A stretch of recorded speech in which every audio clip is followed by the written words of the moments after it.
legislador Otto Vera.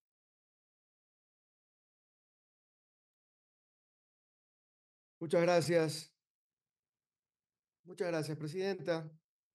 Ante todo, felicitar la iniciativa del asambleísta Lara de Esmeraldas, que desde hace varios meses atrás, 2 años, manifestó, ha planteado este proyecto, que algunos que ahora somos legisladores y que hemos tenido la oportunidad de antes ser autoridades locales en nuestras provincias, hemos visto cómo lamentablemente a lo largo de los años, eh, en ocasiones como el de Santa Elena y de Esmeraldas, con los recursos que se han generado, incluso se ha podido sostener la economía del país.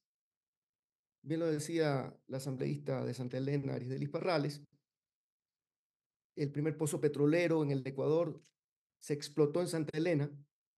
Ancón sostuvo al Ecuador por muchos años y lamentablemente pues es una de las comunidades, parroquias, que en la actualidad, y eso creo que no solamente es culpa de una persona o de una autoridad, sino del Estado como tal, que no estableció las políticas ni los mecanismos que permitieran resarcir todo el esfuerzo y los recursos naturales que fueron explotados en Ancón desde el año 1911, más de 113 años de explotación petrolera, y aún se sigue explotando petróleo en Ancón, así como el proceso de industrialización que empezó también en la provincia de Santa Elena alrededor del año 1960, en donde hubieron algunas compañías que cogieron la concesión para poder industrializar y en ese tiempo, más o menos hasta el año 1970,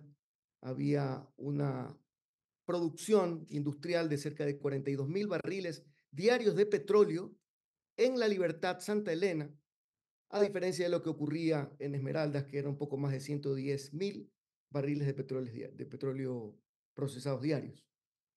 Lamentablemente, y eso hay que aclararlo, yo estimo que seguramente muchos legisladores que son de otras provincias han de imaginar, bueno, Santa Elena y Esmeraldas presionan como debe ser, son legisladores de esas provincias, pero deberían también pelear por todo el Ecuador y es que así debería ser. Pero antes de que alguien pueda pensar de que nosotros queremos inclinar la balanza solo para Santa Elena y solo para Esmeraldas, tenemos que analizar el contexto y los antecedentes por los cuales, lamentablemente, a lo largo de los años, el Estado como tal, el Estado como tal no ha entregado los recursos que permitan que se cumpla no solamente en la nueva Constitución, el artículo 274, sino en las cartas magnas anteriores, el cómo debería resarcirse en cada uno de los territorios en donde se explotan e industrializan recursos naturales no renovables. Y es que debemos entender, compañeros, que en muchas ocasiones el Estado o el gobierno de turno se resiste porque ve en la industrialización del petróleo y la producción de sus derivados un negocio que no ha sido tan rentable para el Ecuador. Pero lamentablemente no ha sido rentable y eso no ha sido culpa de quienes somos parte de las regiones en donde se explotan y tenemos consecuencias como enfermedades catastróficas, que ya lo han mencionado los compañeros asambleístas, sino que lamentablemente el Estado no ha ejercido las políticas que permitan un mejor manejo, mayor producción y mayores rentas para el Ecuador. Y les doy un ejemplo de lo que ocurre en Santa Elena.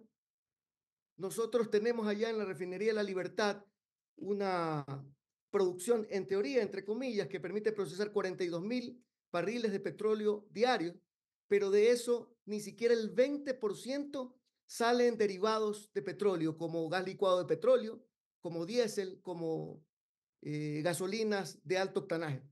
Ni siquiera el 20%.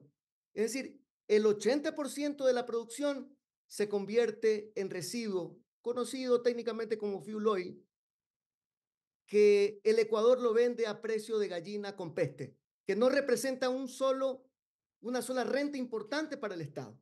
Es decir, procesamos un 100% de barriles, 42.000 en el caso de Santa Elena, y solo menos del 20 sirven como productos y que incluso no están en especificaciones. ¿Qué significa eso? Que el Estado, además de aquello que pierde ahí, tiene que importar derivados de petróleo con mejores condiciones, en especificaciones, en el caso de la gasolina con mejor octanaje, para mezclar y con eso poder vender al mercado local y satisfacer la demanda y la realidad local. ¿Qué ocurre, compañeros legisladores? La ineficiencia del Estado central no tienen por qué pagarla las poblaciones en donde se sufre a través de la explotación estos temas nocivos como el hecho de que crezcan enfermedades catastróficas que ya ha sido mencionado. ¿Saben cuánto el Estado en Santa Elena deja de percibir anualmente por no haber modernizado las instalaciones de la refinería de la Libertad?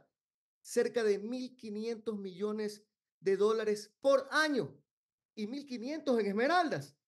Son 3.000 millones de dólares que el Ecuador deja de percibir por no haber hecho las inversiones necesarias que ya se vienen anunciando desde el año 1996. Yo no me estoy inventando, no soy técnico, ni soy erudito, ni me lo creo, pero sí me gusta leer y vi los análisis del Instituto Francés del Petróleo, que en el año 1996 ya le dice al Estado ecuatoriano, oiga, hay que modernizar las refinerías.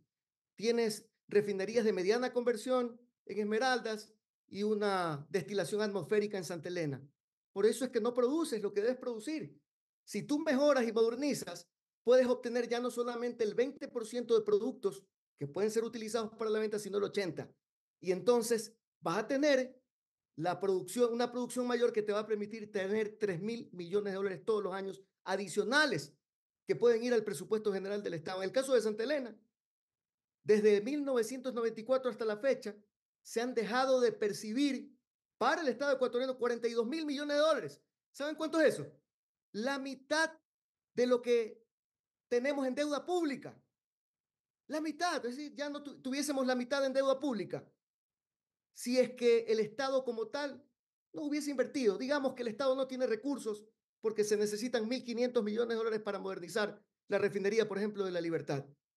Pero si hubiese llamado a un socio estratégico, y de hecho a inicio de año, pues, aprobamos normativas que permiten fortalecer el que venga inversión extranjera y venga acá y ponga los recursos para poder, como aliados estratégicos, invertir en muchos campos, específicamente en el petróleo, en el procesamiento. Pero ¿saben por qué no ocurre? Y han pasado varios meses, porque lamentablemente en muchas ocasiones ocurre que se intenta direccionar a que el aliado estratégico sea el amigo y no sea el que mejor ponga las condiciones. Ya han pasado algunos meses y han pasado muchos años y lamentablemente la ineficiencia del Estado ha causado que se resista a poder entregar estos recursos que bien merecemos. Estas provincias hermanas, como son las provincias de Esmeraldas y la provincia de Santa Elena. Esos recursos, ahora, así, con una pésima producción y rentabilidad que tienen estas dos refinerías, lo que deben entregar, de acuerdo a la propuesta que ha hecho la doctora De Sintonio, a quien agradezco por habernos permitido también hacer nuestros aportes, y ya lo vamos a hacer por escrito, no representa ni siquiera el 2% de todos los ingresos que generan. 13 millones por un lado en Santa Elena, 30 millones de dólares en Esmeraldas, ni siquiera el 2% de lo que se produce. Imagínese usted cuando se logre atraer un inversionista que permita modernizar estas dos refinerías, no va a significar nada prácticamente el aporte que se va a entregar por parte del Estado a estas dos provincias. Es un tema de justicia, compañeros legisladores de todos lados, de todas las provincias. Quiero hacer un llamado y simplemente ratificarme en que apoyamos como santaelenense, como un hombre también nacido en Ancón, que lucha no solamente por su provincia, sino por el país, pero le debemos mucho. Ancón. Ancón sostuvo, como lo dije al inicio de mi intervención, sostuvo al Ecuador en el año 1911 hasta el 1930 más o menos. De ella vino el boom petrolero en otros lados. Hay que devolverle algo de dignidad a estas tierras.